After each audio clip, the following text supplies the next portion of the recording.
Hey there, Internet Explorers. Ready to demystify the magic of URLs? Let's dive in. Ever wondered what that web address really means?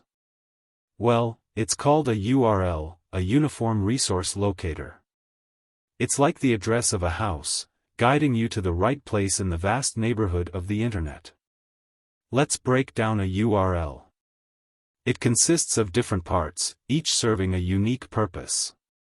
There's the protocol, which tells your browser how to access the resource, the domain name, which is the human-readable address of the website, and the path, which specifies the location of the specific page on the server. Understanding these components is crucial.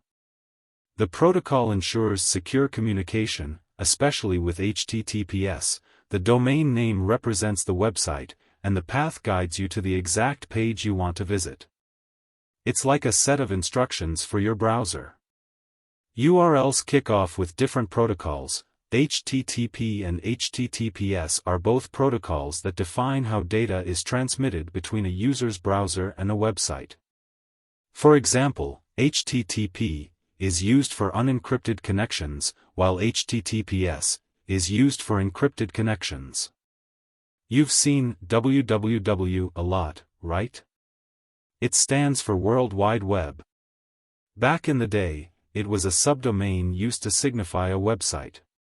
For example, www.example.com meant you were visiting the World Wide Web version of Example's site. Curious about how your browser knows where to go? That's the domain name system, DNS, at play. It translates human-readable domain names into computer-readable IP address, guiding you to the right server. And there you have it, a quick guide to URLs. Remember, they're the keys to your internet adventure. If you enjoyed this, hit like, share, and subscribe. Stay tuned for deep dives into each URL component. Happy browsing, everyone.